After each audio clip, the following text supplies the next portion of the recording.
attend this webinar with us on machine learning. So I'm Benedict Kiprono. I'm the chairperson of the AI and Robotics Club, ARC, and I'll be the moderator during this session. So I want to tell you about the club for those who are not familiar with it. So this is a student-led community. At the moment, we are pioneered at the University of Eldoret, and it is open to students, professionals, and just anyone interested in AI, robotics, and even other emerging technologies. Yeah, so that's who we are. Yeah, so in terms of what we do, so the first thing that we do is actually one of the things is what we are doing today.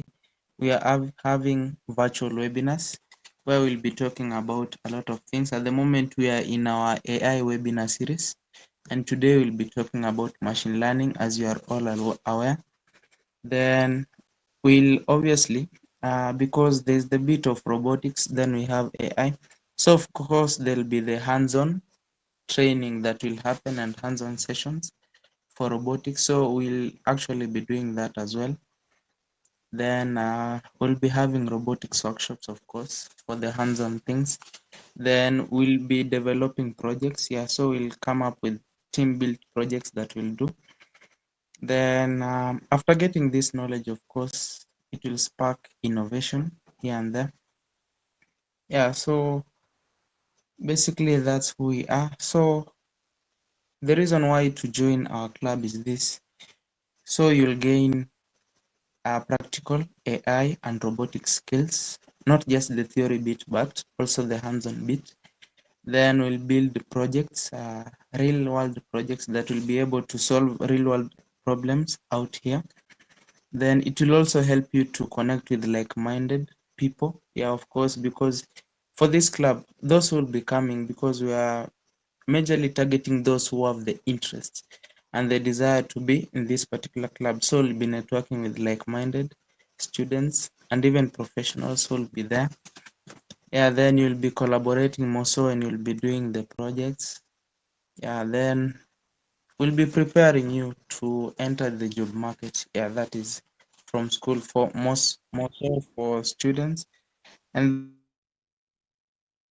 those who are professionals, maybe someone wants to do a career change. Yeah, so it will accommodate that. So basically that's that from my end. So I would like to hand it over to the speaker of the day who will take it from here. Yeah, so I want this session to be interactive. If you have any questions while the speaker is continue speaking, you can just send it to the chat box, or you can raise your hand so that the speaker can address that concern. I believe that's okay. Yeah, so you can just react to the thumbs up to ensure that we are okay. Kindly. Okay, thanks. Yeah, so hello Eric, can you hear me? Yes. Hi, Benedict. I can hear you loud and clear. Can you hear me? Yeah, I can hear you loud and clear. Yeah, you can proceed. Loud and okay. Can you hear me loud and clear? Once more. Yeah. Okay. So yeah, thank you so much for. Okay, just a minute. I switch my internet. Just a minute. Okay. Yeah. So That's thank you fine. for.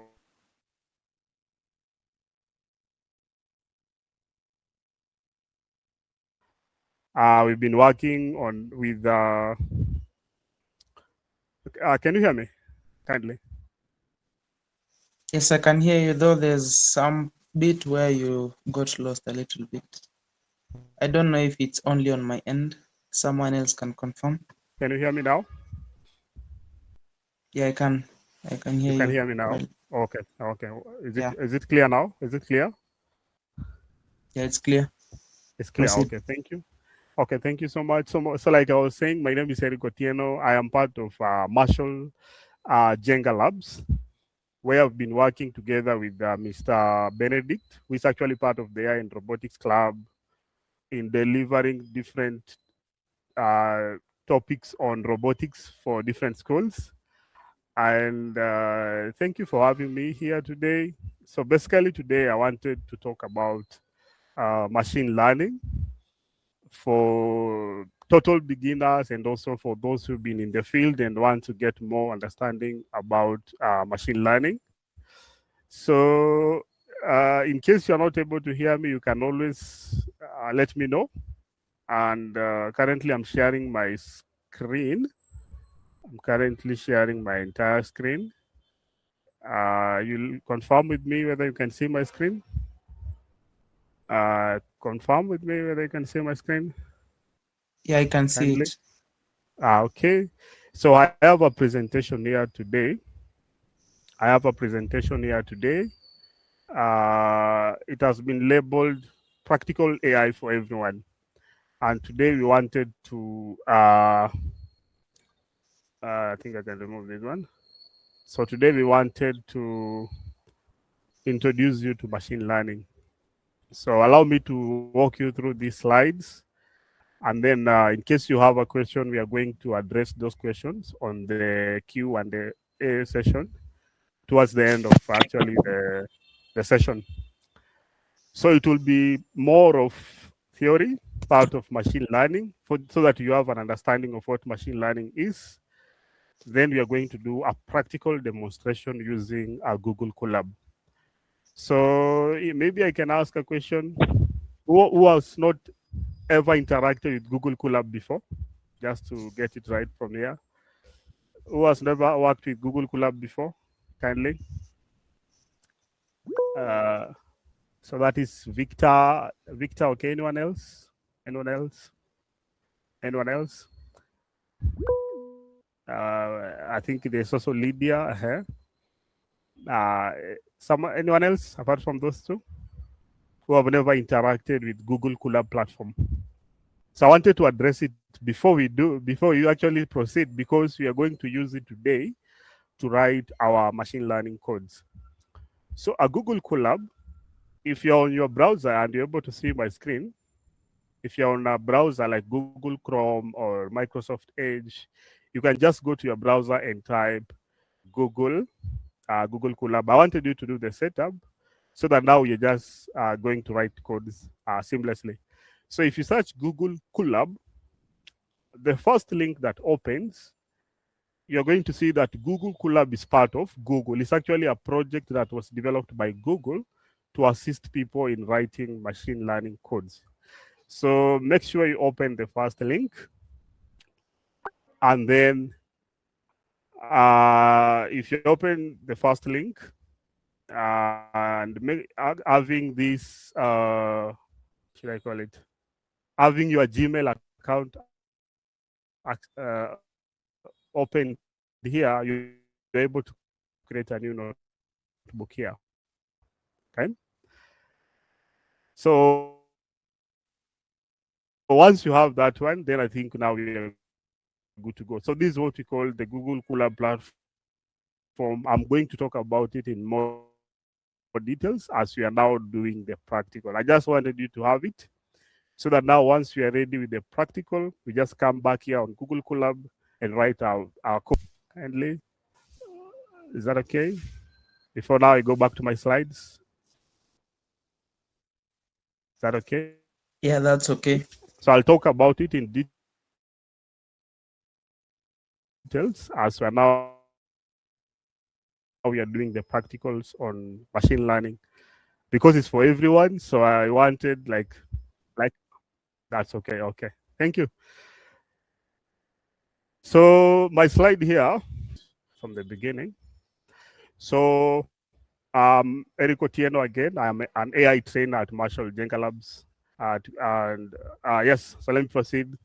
So in today's session, I've divided it into two sections in machine learning. So it's an introductory to machine learning, where the goal is to leave you understand how machines learn from data, because the name machine learning is basically how can we make machines be that you'll be able to build it yourself and see how machine learning works. So actually I've divided it in part one, which is actually the theory, which I really wanted you to understand it in a very interesting way. And then part two, we are going to do a live demo on Google Colab. So on Google Colab platform, you're going to write machine learning code and see basically how these machines learn from data. Yeah. So on the first part, as you're seeing, these are the goals that I'm hoping you should be able to have. You should be able to understand what machine learning is. How do machine learn from data? Then the three types of machine learning in plain English. So I'll not go very technical. And then I'm also going to walk you through the step-by-step process of building a machine learning model. So we're going to talk about what is a machine learning model. And then finally, we'll conclude the theory by actually viewing some real use cases of machine learning, if you're new to it. And then on the live demo, I think we're going to talk about it where we're going to build a machine learning model together. You don't need to have a coding experience here. So everything is very, very simple for you just to understand the workflow and see how to make prediction.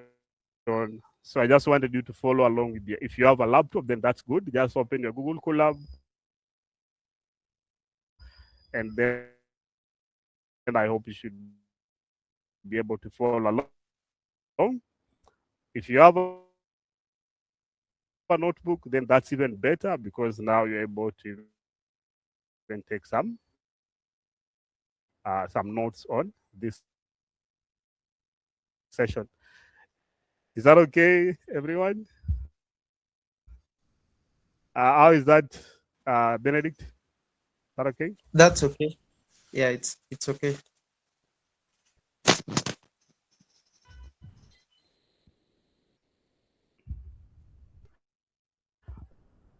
Hello? Can you hear me? Hello. Yeah, I Is can that hear you. okay before I It's now okay. we start with the theory? Yeah, you can proceed. I wanted it to be interactive so that I know at least I'm having at least that's okay. Oh, you can even use emojis here so that at least I am aware that you are following along with me. So let's start with the theory part of it. Now, this is where if you have a notebook, you can be taking some very. Hello? Yeah, it's okay now. Okay. Okay. Okay. Are you able to hear me kindly? One more. Yeah, we can hear you. Hello. My Hello, network. Eric. We can Benedict, hear how is you. my network? Down. So let's get it. What is it? What is it? I think for everyone of teaching, I don't know whether. Okay. So I'm proceeding. I don't know whether we are together. Okay. Okay. So I was talking about what machine learning is in a layman's language, and then we actually demonstrate between traditional programming and machine learning. So machine learning, it is a way to teach computer to find patterns in data or in example. Okay. So in other words, instead of being told the exact rules traditionally, that is actually the traditional way, they can learn the rules themselves from data. So that is actually the most layman way of understanding what machine learning is. So traditionally, if you're seeing the diagram, we used to have rules on our computers. We used to provide them with rules and data, and then they could provide us with answers. To demonstrate this one, let's talk about a calculator. A calculator. So a calculator has been assigned some rules. For example, it has been told that if someone wants to do addition, add the first number to the next number, then give me the answer. So a calculator is a kind of a traditional programming where it has some rules. We give it data, it gives us answers. Okay? Now, with machine learning, it's a modern way of programming. Here, we now provide, by actually providing answers, the rules, the patterns. Okay? A good example that I usually like to give is weather forecasting. Weather forecasting. So with weather forecasting, we can give machines the data that we've been collecting for our weather forecasting and the results that we got from our weather forecasting process. And then these machines now knows how to predict weather. So it actually knows the rules, how to do it. Okay? So in other words, machine learning is a way whereby a computer is given some examples and then work out the rules on its own. So basically, that is machine learning. I think the simplest term, machine learning is basically how we teach computers to learn from data. And to learn from data is like we are trying to identify the rules. Any question up to there? If I proceed. Any question up to there? So in case you have a question, or I think we are going to address the questions towards the end of the session. But in case you are lost, you can always raise hand, and then I'm going to answer that question. So traditional programming, we have rules and data. You give us an answer, a calculator. In machine learning, for example, weather forecasting, we have data and the answers. It provides the rules. So let's see this one in a practical example. In my next slide, why should you learn machine learning now? Why is it important? Why is Artificial Intelligence and Robotics Club having time for you to understand machine learning?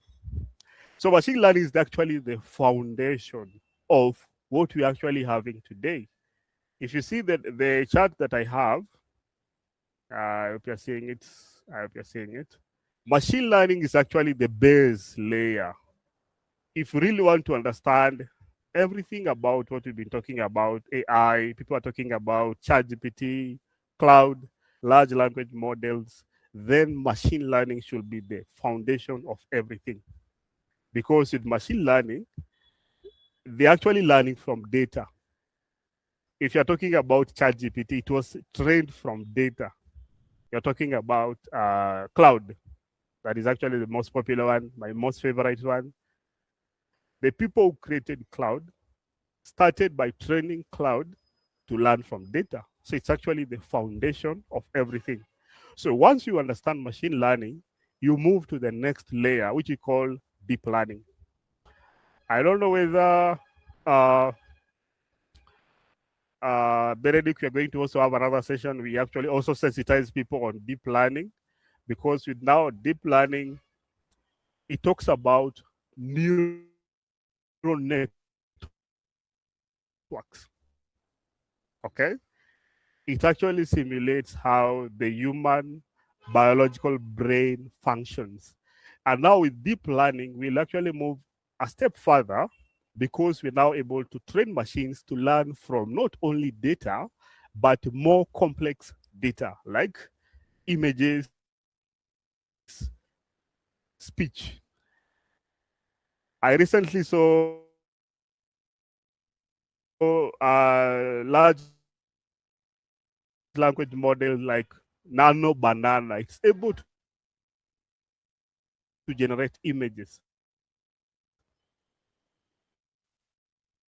So what was the foundation of that one?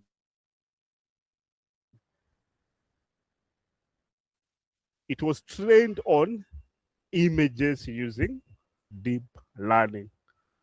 For example, you have a company like 11 Labs. They're able to actually generate different voices. So they started from speech recognition, which is actually part of part of deep learning. So in other words, deep learning that enables these computers to learn from more complex data, like learning where we're only learning from. Then now another step further, deep learning was a language model thing that people have been. Large language models have been trained on massive data, massive text, so that it's able to understand and generate new languages. A good example of an LLM is ChatGPT, Cloud, and there are so many ones like Google Gemini, DeepSeek. Like actually, this is actually the real technology that companies are really trying to compete for. And a lot of companies, especially in the Americas, in China, they are actually trying to put a lot of resources to train this large language model. So if someone asks you today, what is a large language model? You can actually say that it's a kind of a machine learning model that was built using deep learning to learn from massive amount of data. I want you to imagine you're having a machine learning model that is learning from the entire internet, the entire Wikipedia. It's able to learn from like almost everything. So that is actually what we are calling the LLMs. And now the most current one, which is actually in the fourth tier, is what we are now calling AI agents. Very, very interesting topic because AI agents are models. They are still models, but they can work autonomously. In other words, they are able to work with different tools. So an AI agent can work with your Gmail to manage your emails. An AI agent can work with your customer relationship softwares to manage your customers. So an AI agent can work with your social media to manage your social media account. It can do digital marketing. So AI agent is actually the most current AI tools that we are having. People are saying that they are really replacing almost everything. We have an AI agent to do finance, an AI agent to do marketing. So it's like a model that works on its own. It knows the rules. It knows the rules of everything. So it's able to do finance. It can work on weather forecasting. It can write codes. It can do everything. So basically, that is what we are calling an AI agent. So and it's actually the most current AI that we have. So we are really kind of appreciating machine learning because it was the foundation. So maybe you don't really understand AI agent, you don't really understand large language models, you've never interacted with deep learning. So where do you start? You can start from machine learning because now it would allow you to build machines that learn from data. And then now you go step further until now you're having AI agents. Are we together up to there? So that is actually why we need to really understand machine learning. Are we together on that topic? Perfect. So let's go to the next part. I, I hope now you really appreciate why we are having a webinar for almost everyone to understand what is machine learning, because now we have the foundation to do all the other parts. Yeah. Is that okay? I move to the next part. Yes. Okay, so let's go to the next part. In case you are having something to ask, feel free to use the chat. Let me even see, just confirm that. There are some questions. So in case there's something that you missed out while I was trying to explain, just put the question on the chat, then I'll address it towards the end. So the next part of it is now, if machine learning is the foundation of everything, now, how does a machine really learn? Yeah, is it a human being? Is it a human? How can it really learn from data? I think the first time I met the word machine learning, I was really trying to wonder how, okay, like, really? Can a machine really learn from data? How do you do that? Do you take data and give it like a student? Okay. So it's very, very simple, as you're going to see on the demonstration.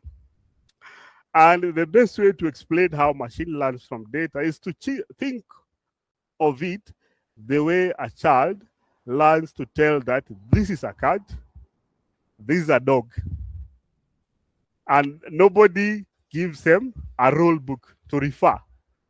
So a child a child with time can tell that this animal that I'm seeing here, it's a cat. And this other one is a dog, without someone showing him the rules. The child is able to know the rules of telling that this is a cat, this is a dog. So the best way to actually make machine learn is give them example. If it's a child, show them images of cats. You are showing this child, this is a cat. Okay, for example, you're giving the cat an image of a cat and you're telling the child that next time if someone asks you which animal this one is, then tell him or her that this is a cat. And this other one, this is a dog. So this is actually what we'll later be calling the training data. After giving the example to this child or to this machine, so I'm going to work with the name child interchangeably because they are the same. They are the people,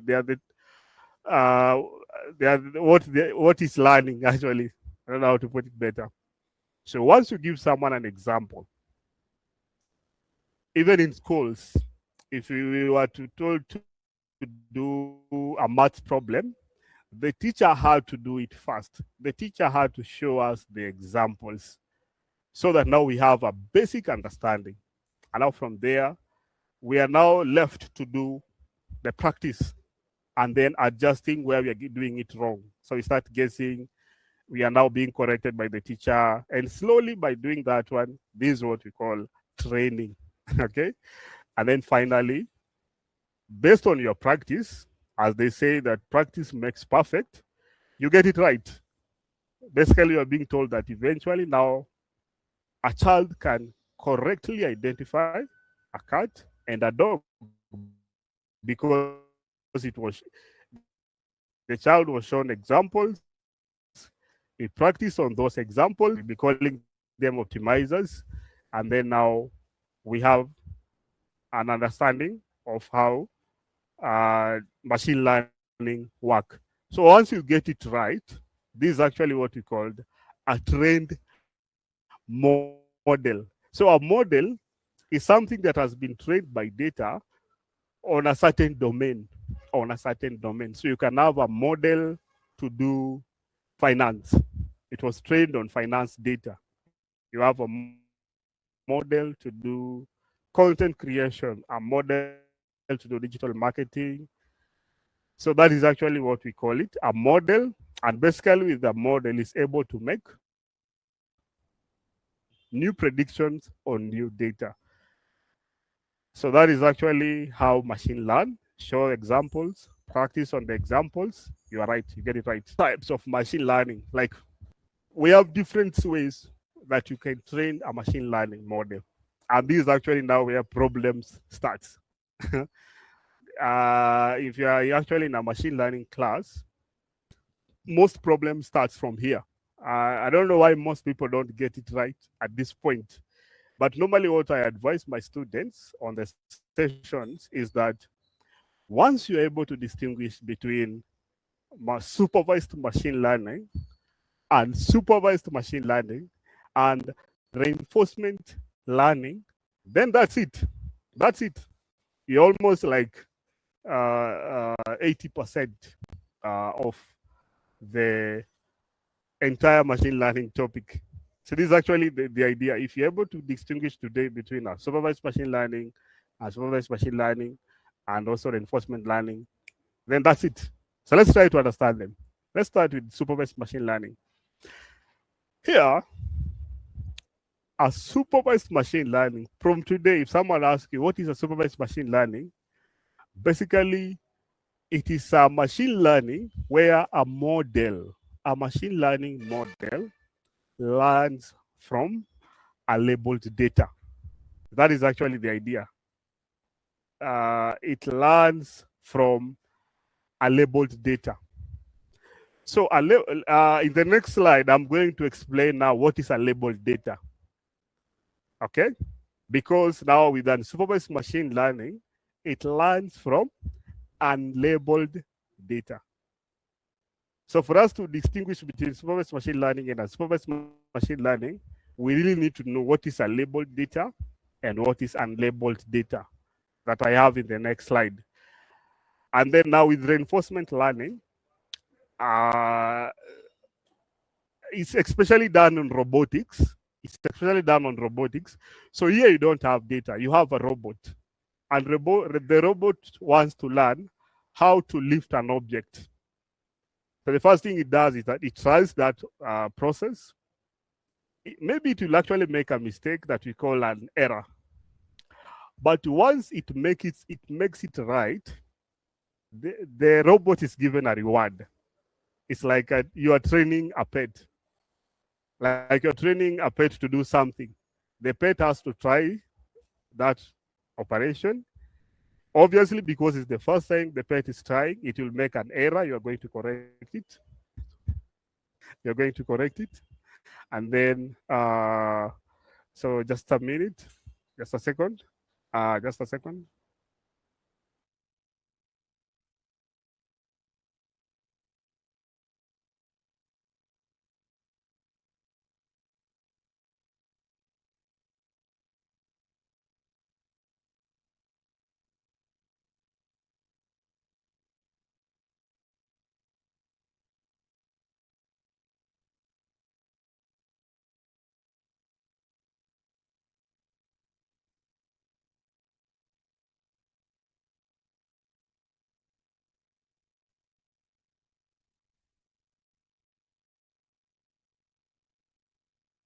Hello there. Sorry for that one. Can you hear me?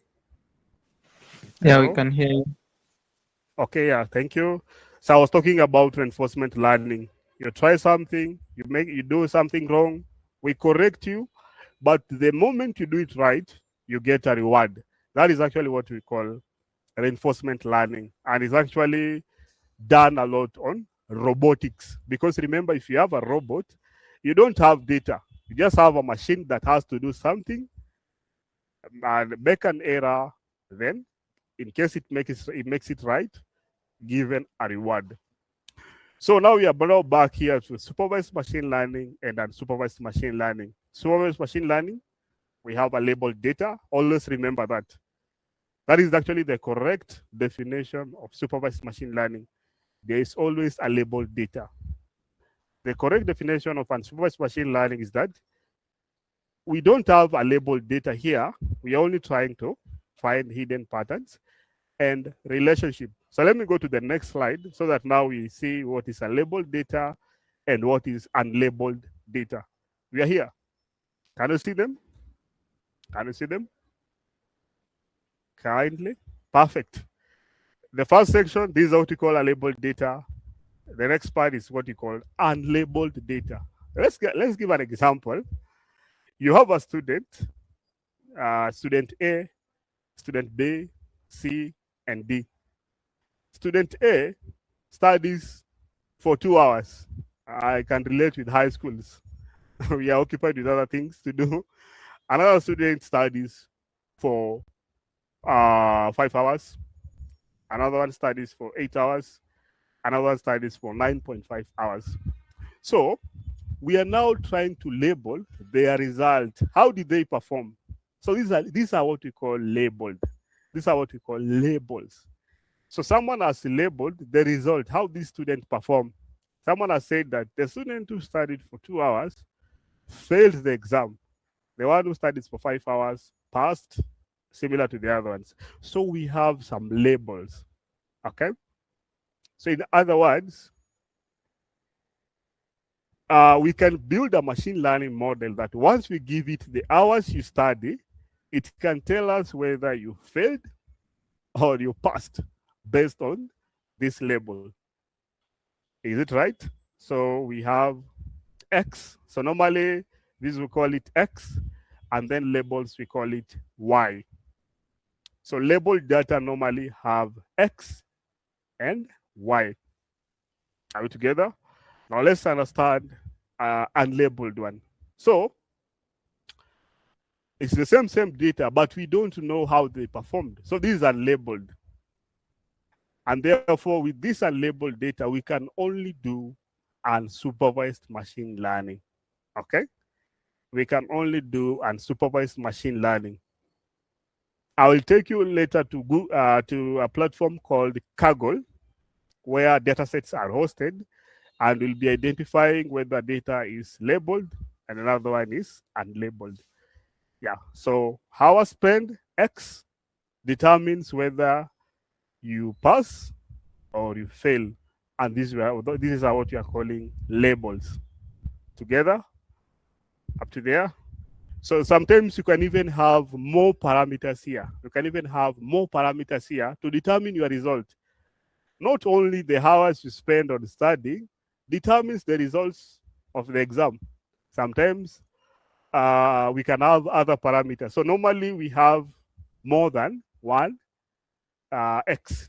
You can have more than different parameters to determine your results. For instance, what else can determine whether you pass or fail? Do you revise? Yes or no? What else? You don't just study, but sometimes you do revision. Do you consult your teachers? Yes or no? Those ones can now determine whether you passed or you failed. So that is actually what we call labeled and unlabeled data. Later I'm actually show you even stress level. That's good, Albert. Yeah, stress. Maybe you did that exam when you are actually stressed. Like there are those who are stressed with the World Cup. So sorry for that noise. Yes, I think I'm somewhere outdoor. So, but I hope you can hear me still. Can you hear me? Oh my Yes, we God. can. Okay. Let me just proceed. So we can have several parameters to know the result. Maybe I did that exam when I was stressed. So I failed, even though I was studying for longer hours. That day I was having some kind of stress. So that is a good one, Albert. And even more parameters. So with this data, you can do supervised machine learning. With this data, you can do unsupervised machine learning. I also wanted to distinguish that if the labels, maybe this one you can have it on a notebook, because I don't think I have it on my notes. Can you see these labels here? I hope you can you hear me? Can you see the labels here? These labels. Yeah, I can. If these labels are text, it's either fail, pass. We normally call this one classification. Anytime the labels are text, that whole process we call it classification. So in other words, classification is a supervised machine learning where labels are text. But sometimes the labels could be numbers. Maybe you're trying to predict amount of rainfall, or you're trying to predict how much you'll score in math. So if the labels are numbers, I hope you're taking note of those ones. If labels are numbers, then we call it regression. We call it regression. So in other words, regression is a supervised machine learning where the labels are numeric. Classification is a supervised machine learning where the labels are text. Together, let me go to the next slide because of time. I think we had very limited time. But now these are actually the foundations that we really need to understand before even doing the code demonstration. The next one, how do you now train a model? How do you train a model? You first start by collecting data. That data, it's actually coming from a different environment. So there's a process that we call data cleaning or data preparation. Some people call it data pre-processing. It's the process that you ensure that that data that you collected is of the right format. For example, it doesn't have nulls, no duplicates, no outliers, and so on and so forth. And then from there, once your data is clean, these are very important. These are very crucial steps. because if you don't clean your data properly, then the model will actually be given with a garbage. Normally we call it garbage. Garbage is unclean data. Garbage is unclean data. Yeah. But the best model normally works with a properly cleaned and prepared data. So that's a very, very, very important process in machine learning. Otherwise, the entire process is wrong. If this is wrong, the entire process is wrong. Once you have the right data, you choose a model. How do you choose a model? For example, the model is doing classification, the model is doing regression. Sometimes the model is trying to do clustering. So this is actually the point where you choose a model. So I can even take you back here and say that you actually check the data. If the labels are text, the model that you're choosing is a classification model. If the labels are numbers, then the model you're choosing is a regression model. So this is actually the process where you do that judgment, whether to do classification or regression or even clustering, which is unsupervised. Once you choose the model, you go ahead and train it with the training data. You evaluate that model. And now that model, once it's actually having a good accuracy, you can actually do now a prediction.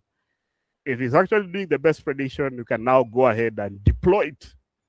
You can deploy it on different platforms like Amazon Web Service, having a platform called SageMaker.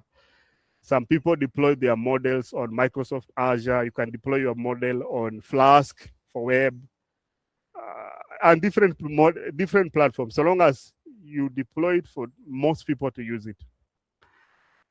So these are the words that we are going to meet a lot. If you're taking notes, maybe you want to do some checkups later, then we'll be talking about what is a feature, what is a label. So remember, a feature, let me just take you back. So that now once we are doing the practicals, you are ready.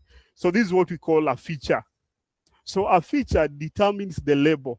The hours you spend on studying. Hey, Eric.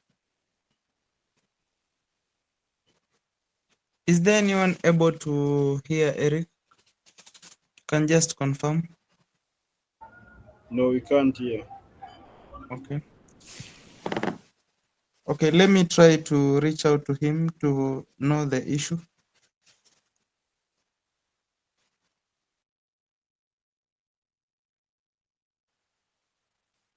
Hello, Eric. Can you hear me? Yes, I can hear you. Okay. Welcome back. So you can reshare your. Sorry. Okay, sorry for that one. I didn't expect that one to happen. Sorry. I hope you understand. Yeah, so let me now go a little bit faster so that now I'll tackle your questions. Yeah. So, yes, so you can see my screen? Yeah, we can. Perfect. So I was talking about different tools, different, what should we call them? Topics or terminologies that you meet as you're building your machine learning model. So training data is the data used to train the data. The model is the end goal. What you're trying to build is what you call a model. You give it data, you have a model. So a model is something that has learned from data. It has some kind of knowledge. So in my case, I can call ChatGPT a model. I can call Cloud a model. But once they have learned from large amounts of data, normally now they are called large language model. So technically, the model is the brain. Prediction is now what you do with the model, and then sometimes you do accuracy to determine how the model is behaving or performing together. So I think finally, I think there's a very interesting image I met. Before I go there, where can you apply machine learning, healthcare with machine learning? I hope you're seeing that now cloud is actually helping doctors and scientists do faster diagnosis and drug discovery. For finance, they are being used for fraud detection, credit scoring, agriculture. There are so many projects that are being done for crop yield and disease prediction, retail, entertainment. If you're using TikTok, the most videos that you like are the ones that we do recommendations. Same to YouTube, same to Spotify, even Netflix. We do recommendation based on machine learning. So the machine is actually learning from what you are liking on TikTok or on Facebook, or not Facebook, on YouTube or even other media. And then machine learning is actually enabling us to build everyday apps like voice assistants, like Amazon Alexa, Google Siri, Apple Siri, Google Assistants, and spam detection. So there is a lot of applications that you can build with machine learning. So this next slide was very, very interesting to me. Was while I was building these slides. Can you see that slide? Can you see this? Can you see the slide? So the most interesting part of it, yeah. So this is the irony. This is what normally I call it, the irony. People are saying that AI is actually replacing their job.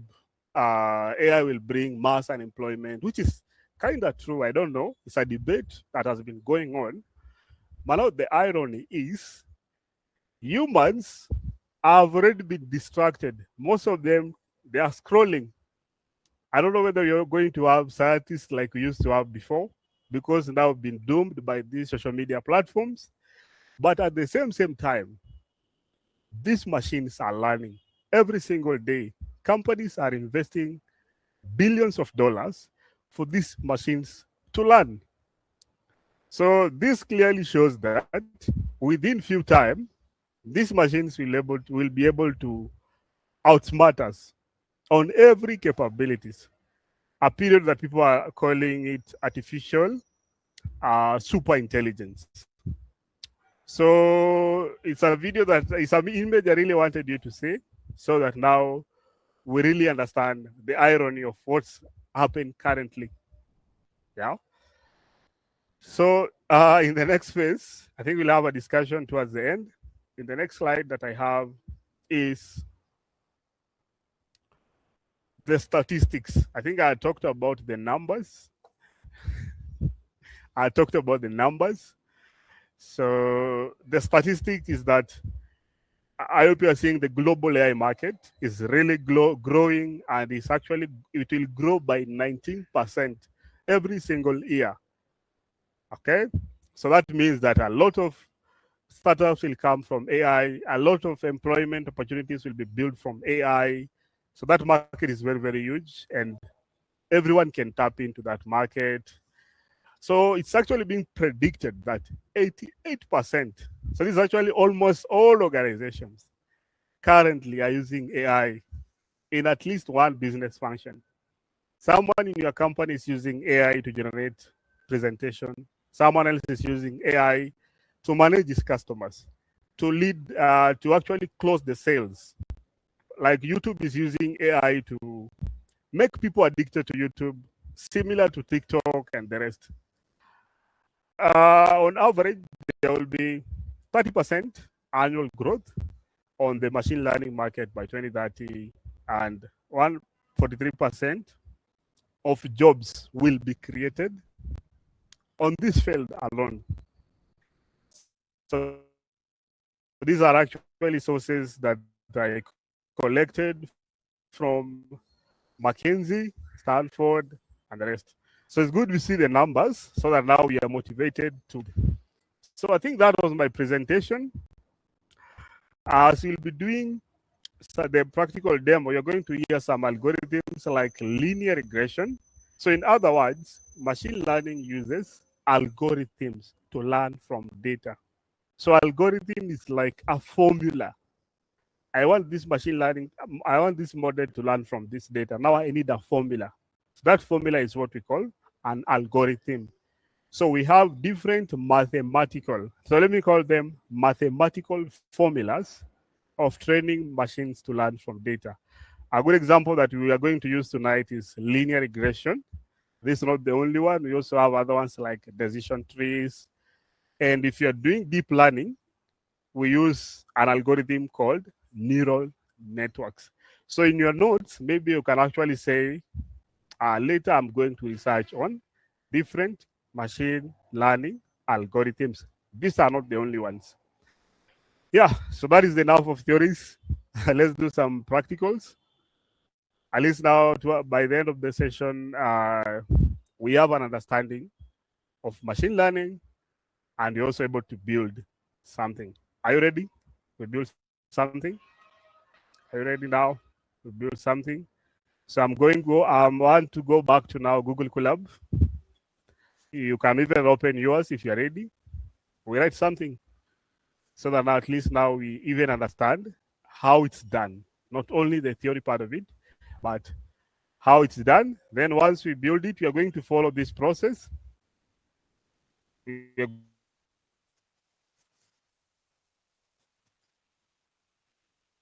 predictions, yeah. And then now we are finally we are going to have our Q&A sessions, and then we are done. I will be done for my presentation. So let's do the demos. We understand the workflow. Some people call it the machine learning methodology. So what you will be actually be predicting is what you're going to build. Rather, the project you're going to build is, can we really predict student exams score just from how the number of hours they study?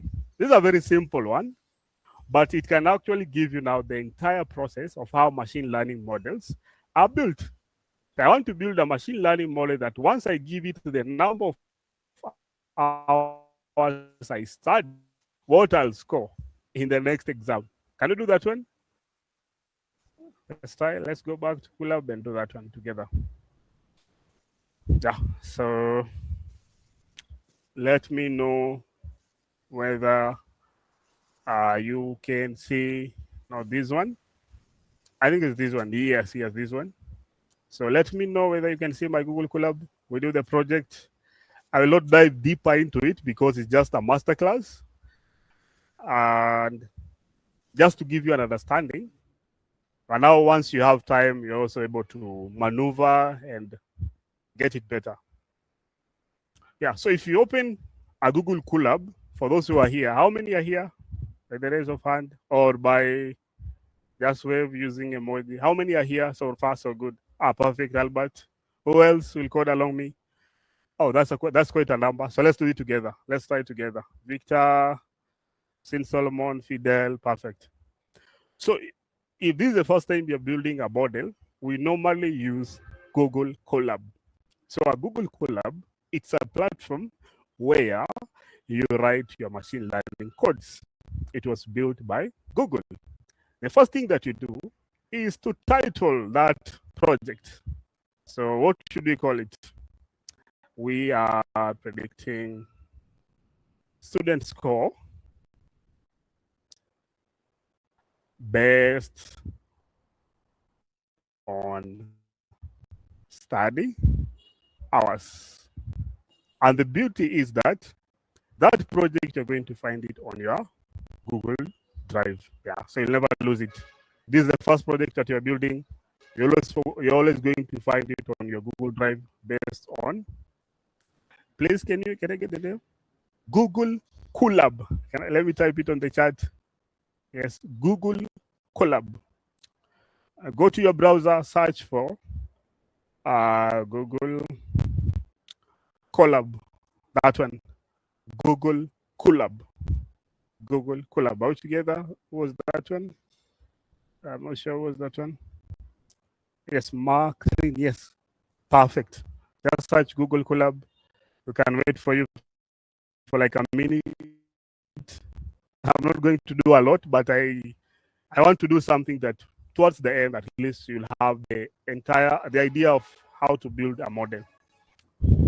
So as you're waiting for you, Makrin, to do that one,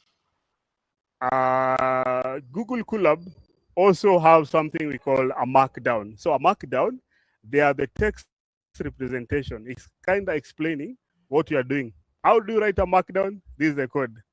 I don't want to do this one today, but with a markdown, you are even able to explain to a non-technical audience what you are doing. It's called a markdown. Okay, so with this markdown, you get this one here. Perfect. So this markdown, I don't know whether it has much, nothing much. Let's go. Step one. Step one is for every machine learning engineer out there, you need the tools. So you need to import these tools. So with Python, we use a keyword called import. So basically, we are now calling the tools that we are going to use later for building a model. So the first one is pandas. Pandas is actually a topic on its own, pandas, yeah, because pandas allows you to organize data. Remember, you're going to handle data, so you need pandas for that one. Matplotlib is another tool that we're going to use to draw some charts. As we are cleaning and pre-processing our data, sometimes you want to draw the visualization, the histograms, we want to draw the pie charts, violin plots, and the rest. Scikit-learn is another tool that we are going to use for actually now doing machine learning. So how do you just follow what I'm doing? So we have imported our tools. I hope you're seeing what I'm doing. We have imported our tools. I don't want to code today because of time. And then you run, and then you are told that all these tools that you're calling libraries are ready. I've shared that code on the chat. You can copy, paste it here, and then wait for Colab to tell you that the libraries are loaded. Let me see the first one who is able to do that one. The libraries are loaded. The tools are here. So we are ready to go. I'm also waiting for that one. So why is it taking long? Because this Colab is connecting to Google servers so that now we get a Python interpreter to understand this code. Yeah. I want to see who is the first one to do it. I can have at least one or two. Then we proceed. Who is that one? I didn't say. That is nice. That was Benedict, Albert. Oh, that's good. Maybe one more so that we are ready to go. Keep Rono, that's good. One more. Tukiwa na wanne, tuko sawa. Who else? So these are the tools. And yeah. So I think quite a number. That's good. So these are the tools. We are importing them because they are later going to assist us to build a model. So that is the first step. That is okay. Let's go to step 2. Now, step 2 is the process where you collect your training data. Are we together? The training data. The process, step 2 is where you collect your training data. So I want to copy this one because of time. I have like 10 minutes to do this one. But I think those 10 minutes are even enough. So if I run this one, we have collected our data. So I'm also sharing this one. So once you are ready, you can let me know. And that will be so nice. That means that at least you know how to import the libraries to use. And I'm also assuming that you know how to collect data. I hope you see that we are using pandas to do that one. Data frames to do that one. So this is what we call a data frame. A data frame, you're going to read those names a lot. It's a data that is organized in table. Let me share the libraries again. Yes, can have more people trying. Yes, Victor, I've shared the first one for the libraries. Then I'm also sharing again. I can even pin them. Let me also pin them there so that you don't lose them. So I share those two. So the first process, we have the tools that you're also calling them libraries.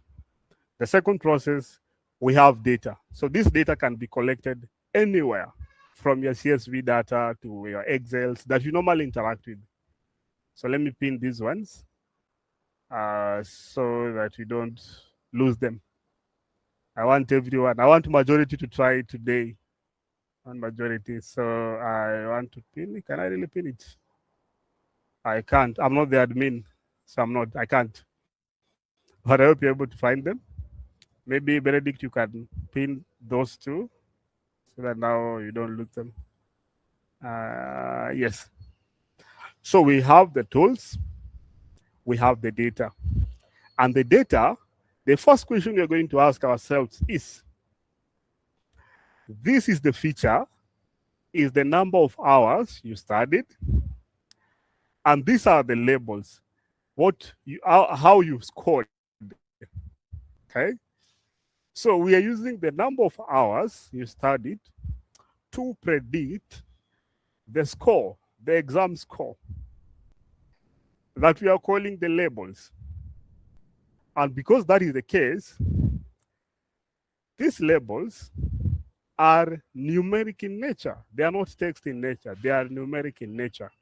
So that means that today we are doing, let me just add it here. Today we are doing supervised machine learning, and then we are doing regression.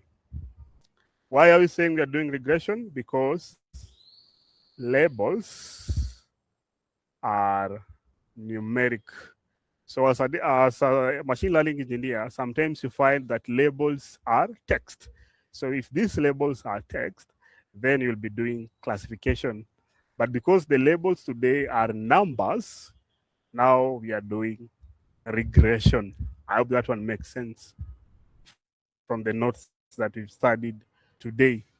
Step 3, because of time, I hope majority are trying. How many are here so far so good? How many are here? How many can see their data frames? That's a good number. That's a good one. So that's okay. That's good. Let's go to the next part. We have data. So if you have data, you'll have to pre-process that data to do some data analysis. Sometimes we call it exploratory data analysis because it will actually give you some understanding of this data. You cannot just go direct to building a model without understanding this data. So to do exploratory data analysis, in most cases, we do data visualization. Why do we do data visualization? To explore that data, to understand it, to understand the features of this data, yeah? And in most topics, this process is what we normally call it, exploratory data analysis. I think I've done that topic on Jenga e-learning. If you really want to understand what is exploratory data analysis, you can go to Jenga e-learning, then subscribe to the exploratory data analysis session. Let me do that one, see what happens. Sorry, I'll take you back here. Okay. Okay. From there, I don't know where I was. I think I was here. Add a code cell. So I forgot to say that you add a code cell. Here you're adding a new code cell. So the first one was this one. The second one we added was this one. Now I'm adding a third one. So that's why I need to add a code. If you want a markdown, you add a text. Let me paste it, run it because of time, share it on the chat similarly.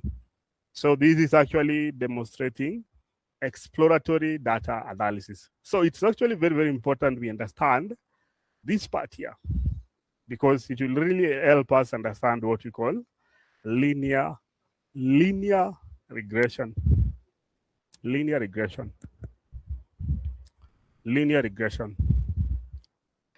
Okay, I don't want to go deeper into exploratory data analysis. Let me just go ahead and now train my model. So the next part is here. You need to split your data into X and Y. So remember, I've talked about what is X and what is Y. X represents the features. Y represents the label. So that means that you'll have to split the two between the X and the Y.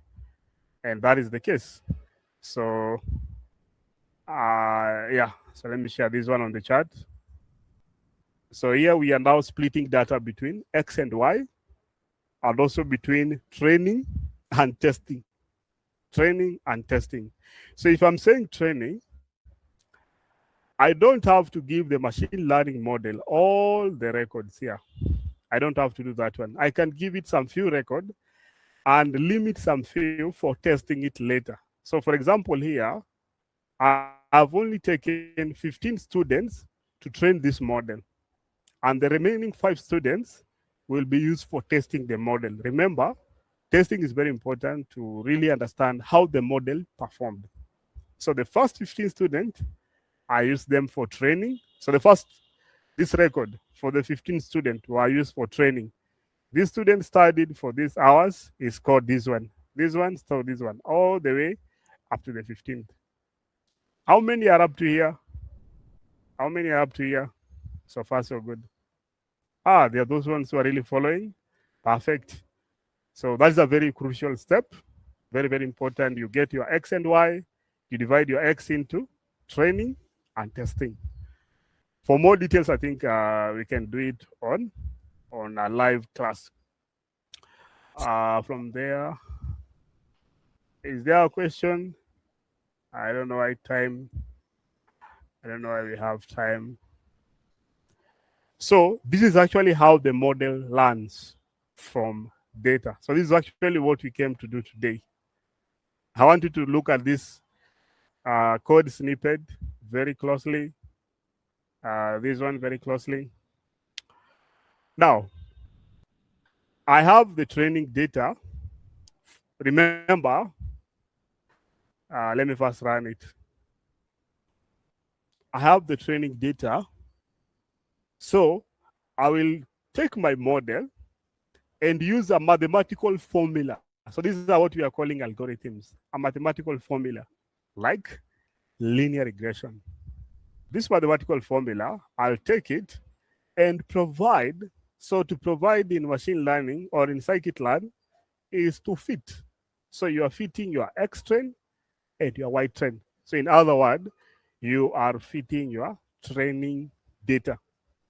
Okay? How many are up to here so far so good? You are now fitting your training data. Perfect. That's good. That's good.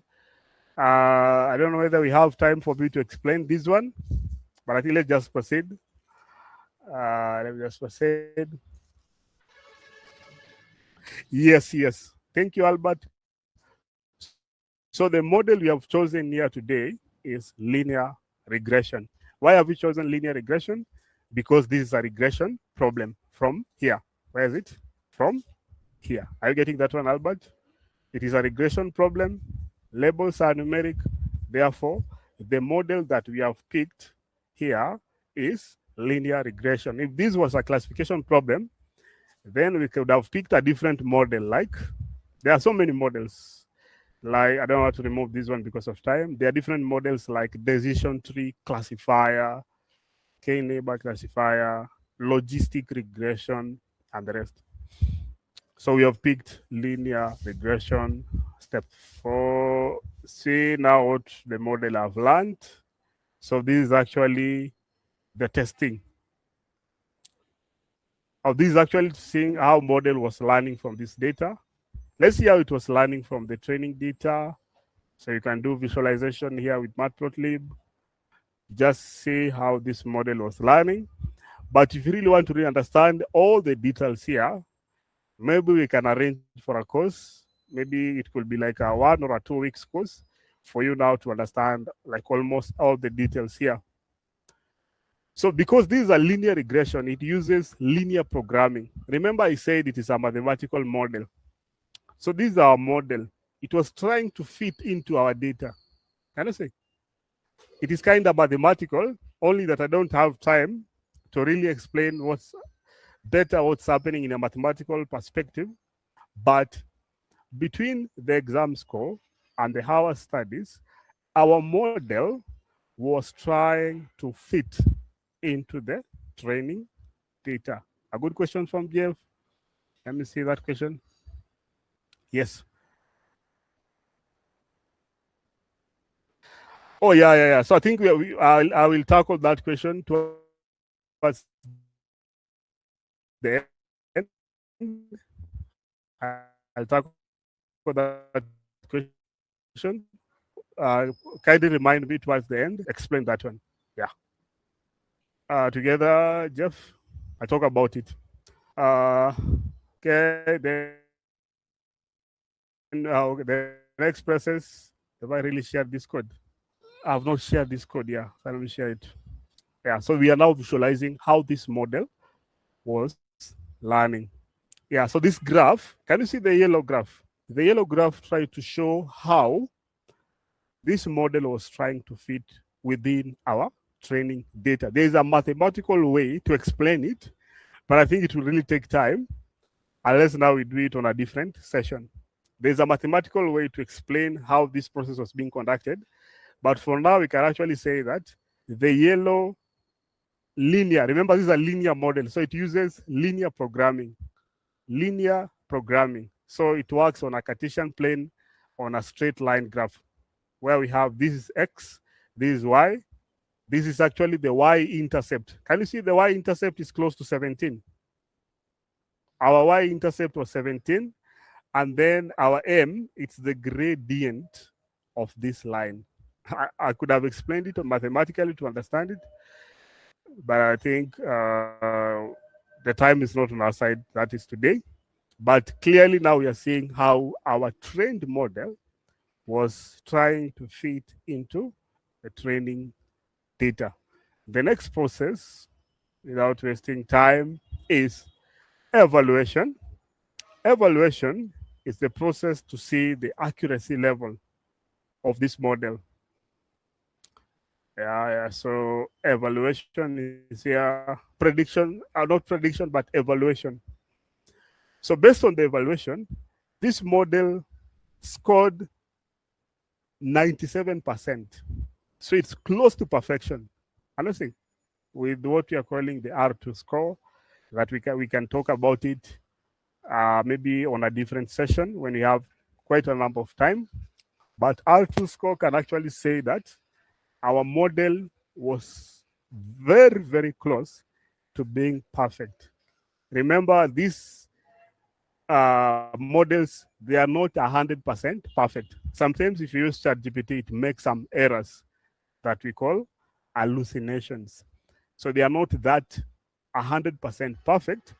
But what these companies are trying to do, they are really investing a lot of cash and a lot of funds, is to bring them closer to perfection. Yeah. And I think we have models that are doing quite well. For example, Cloud AI is really doing so good. If we check on models like Google Gemini, are also very, very good. ChatGPT was somewhere there, but it's now trying to lag behind. Yeah, so this is actually a more methodology that is used to train models on large amount of data. It's actually a deep learning formula that is used to train these models, especially when you have quite a number of data already, especially when you are doing time series analysis. So if that model is close to perfection, 97% is not bad. Now we can do prediction. Let's do prediction. Let's try it on ourselves. And then we call it, yes. So I want to, okay, copy this one. Let's have it here. Finally. Okay. So this model is trained that you give it the number of hours you study, then it will actually determine how you will score with a 97% perfection. Okay. So the first hours for the, let's say this student is saying that if I studied for 6.5 hours, probably I would score 70.4% of the exam. Let's try to increase the hours and see whether that model is efficient. What about 10.5 hours? You see, it's okay. I cannot. Okay, I'm now getting 100.3%. The reason being is that maybe I can add. Oh, I didn't add this one. We have this one. Predictions. Finally, I can take my data. Was it data or was it data? Confirm.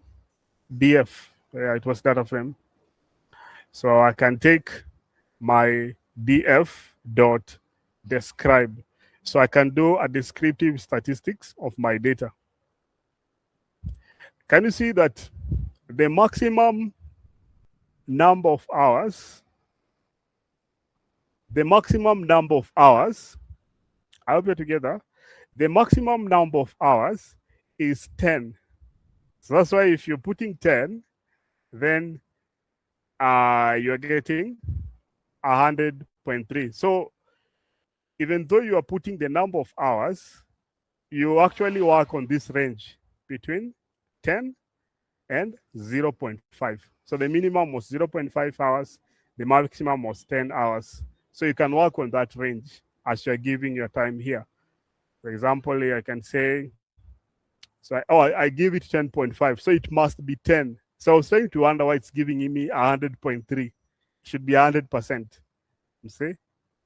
Yeah, 99.2. So the maximum is 10.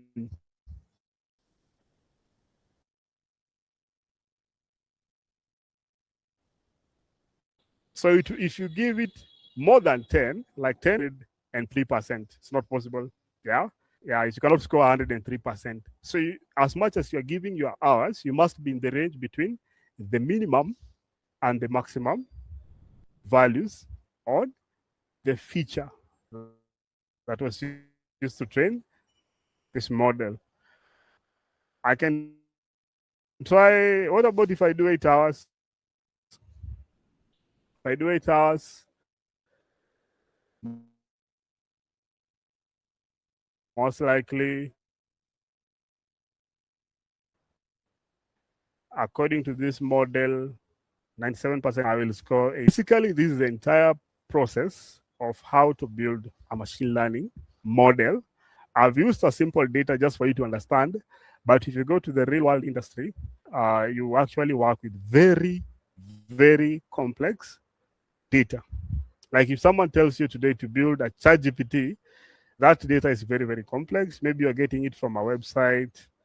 You have to clean that data, remove any outlier, remove anything that is not needed before you build that model. So the process is, just to finalize on it, if either you're building a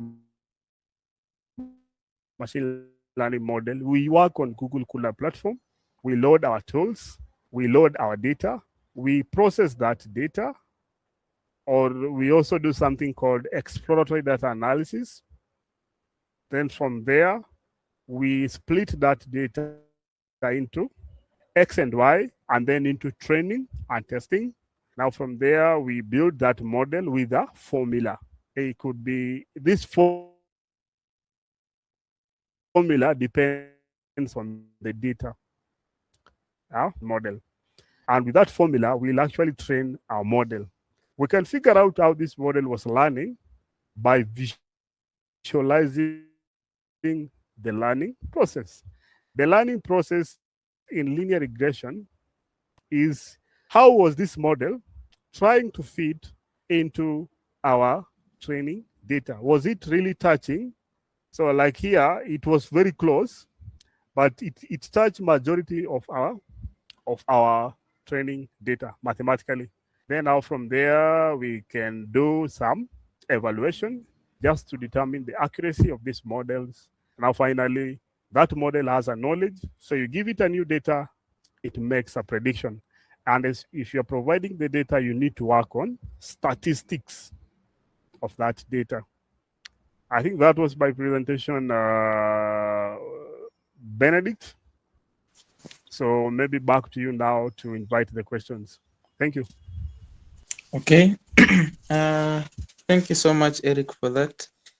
From my end, it's been a good one. So I would like you to, if anyone has any question, any concern, you can just share it in the chat box, or you can raise your hand so that I can give you the chance to.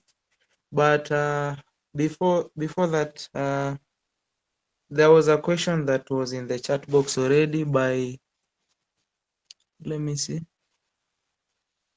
It was by Jeff, yeah.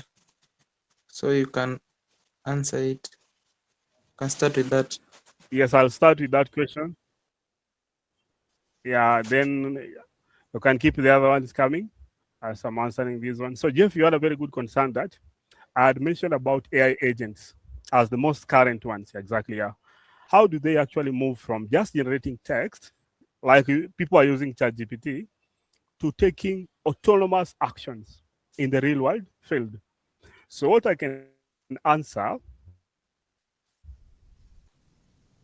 is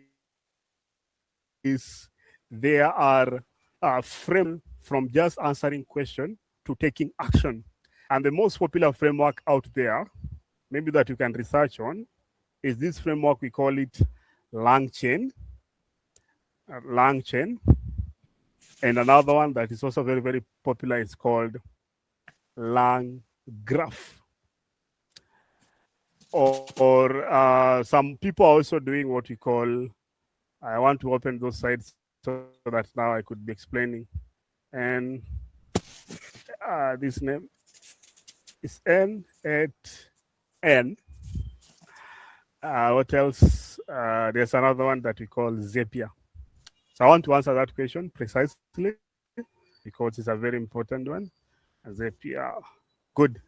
So most people are using models just to answer their question. Like most people are using ChatGPT to answer question. But if you want to take that model to do some action, you will need some tools or libraries that you can leverage to take that model and perform some action. The most popular libraries out there that I know to do that one, that is if you know how to write codes. If you know how to write codes, let me start with those people. If you know how to write code, you can work with LangChain. LangChain is very, very popular, and it can allow you to write codes on how a model like Cloud or a model like Gemini can perform your action. So remember, your actions are different. Okay? If those actions are very complex, sometimes you can have an action that is very complex. Some people are using LangGraph. Did I open LangGraph? I think it's somewhere here. LangGraph. And I hope you can see the companies that are using this library: LinkedIn, Coinbase, ServiceNow, library to use a model to take some actions. Now, this is actually the first two, LangChain and LangGraph, are for those people who know how to write code. Just have a basic understanding of how to write code. Can you see how they work? But sometimes maybe you don't know how to write code and you want to build your own actions. So that's why we also have something called workflow automation. Workflow automation. So in other words, a workflow automation is where you are building an AI agent as a workflow. You will not write any code, but you will actually demonstrate the sequence of steps to complete that action. Are you getting me, Jeff? You'll need to actually tell the model that if a user, for example here, if a user fills in data, this data goes to the agent. Now the agent can determine if this model, if this action is for the manager. If it's for the manager, it goes here. If it's not for the manager, it goes here. So with workflow automation tools, like the most popular one is N8N. I think I have this course on Jenga e-learning, or now you can work with N8N to build your workflow automation. It's able to allow you to do this one graphically without writing code. For those who want to do no code automation. Another one that is also very popular apart from N8N is Zapier. Yeah, Zapier. So Zapier, millions of people, thousands of companies are using Zapier to automate their work with AI model. So that process of automation is actually what we are calling the agents. I hope I've answered that one. I've answered that one. At least you have a way to go about that one. Let me see another one. Another one. Going through it closely. Yes, you can share your feedback on the chat box. the form.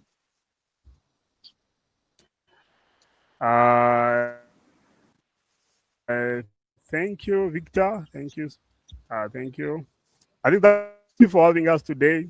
I hope I've been able to now take you through the process of building machine learning models, and also allow able for you to able to also see that machine learning models, it's the foundation of everything that we are having today.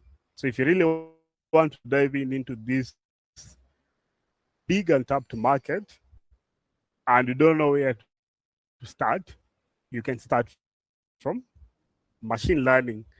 If you don't want to write codes and you want to be part of this process as well, you can also try out these workflow automations tools.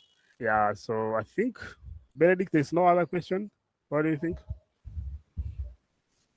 Yeah, so anyone with any concern, you can, if you want to talk, just raise your hand before we end the session. Anyone?